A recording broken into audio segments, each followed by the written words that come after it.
If you had a day where nobody would recognize you? I don't think I'd be that different, honestly. I dropped the whole trying to be something for somebody a long time ago, so I pretty much walk through the world except when I want to be funny or I want to do something outrageous. I don't have any trouble being myself, and I don't have any trouble saying no when I mean no. I don't feel there is a, pressing responsibility to please everyone. I'm not unkind to people. No. I love people. I would much prefer saying hello and who are you and what are you doing today than giving a selfie, because selfies stop the world.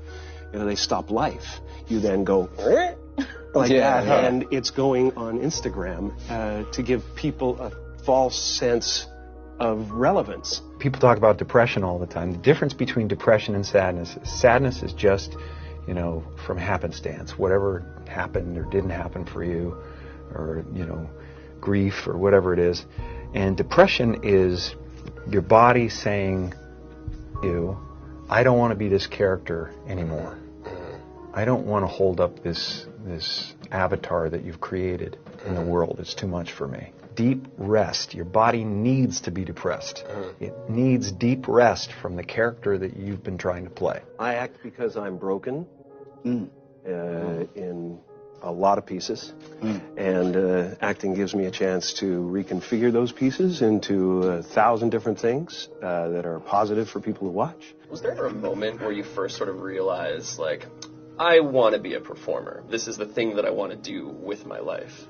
There was never any other choice. From the time that there was consciousness in the body, I was looking at a man named Percy, my dad, who was the most incredible character that you'd ever meet. If you met him for 5 minutes, you thought you knew him for 50 years. Wow.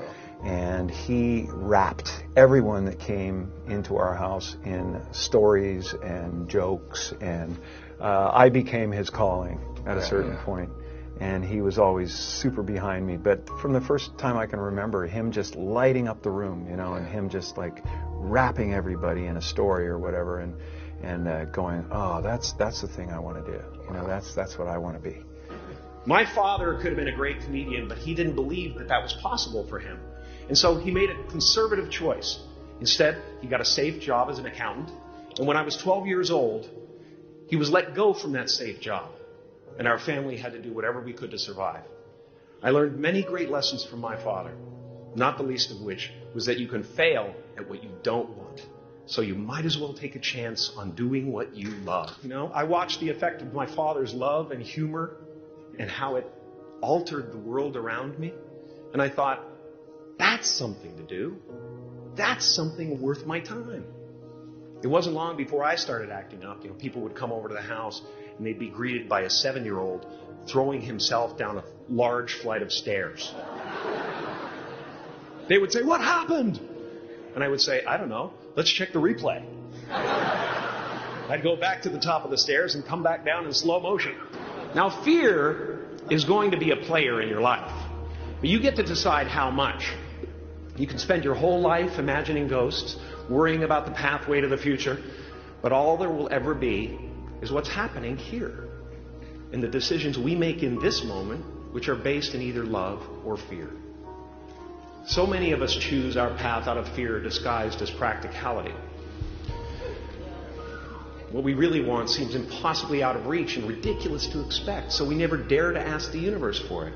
When I was about 28, after a decade as a professional comedian, I realized one night in LA that the purpose of my life had always been to free people from concern, just like my dad.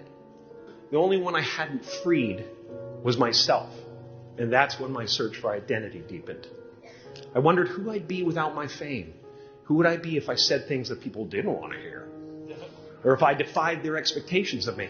And that piece that we're after lies somewhere beyond personality, beyond the perception of others, beyond invention and disguise, even beyond effort itself.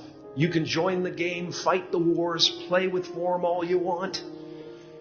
But to find real peace, you have to let the armor go. Your need for acceptance can make you invisible in this world. Don't let anything stand in the way of the light that shines through this form. Risk being seen in all of your glory. Your job is not to figure out how it's going to happen for you, but to open the door in your head. And when the door opens in real life, just walk through it. And don't worry if you miss your cue, because there's always doors opening. They keep opening. And when I say life doesn't happen to you, it happens for you, I really don't know if that's true.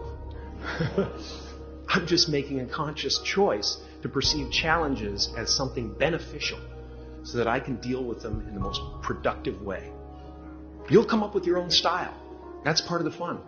You are ready and able to do beautiful things in this world. And after you walk through those doors today, you will only ever have two choices: love or fear. Choose love, and don't ever let fear turn you against your playful heart. What's happening right now inside everybody is they're going, who am I? And they're depressed. People go like, oh, Jim's been depressed and stuff. Well, yeah, I was depressed when I was trying to be the Wizard of Oz. But now I know that Oz is a character. You know, I think that everybody deals with that. Everybody walks around and they go like, why am I depressed? Well, it's because you're trying to be something for the world, you know, and as soon as you let that go, better things happen because they're just happening.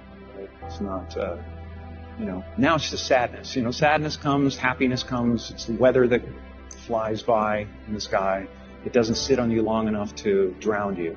A few months ago, I woke up and I suddenly got it.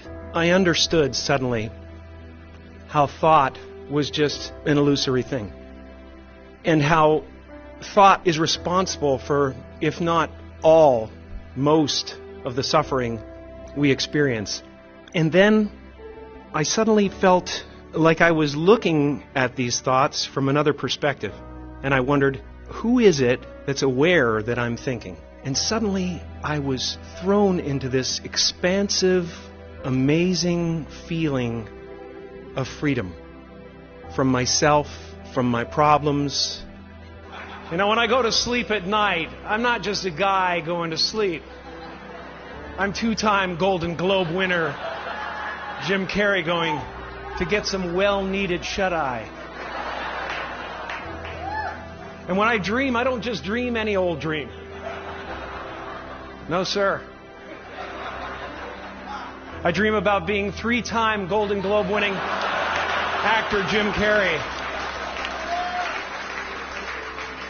Because then I would be enough.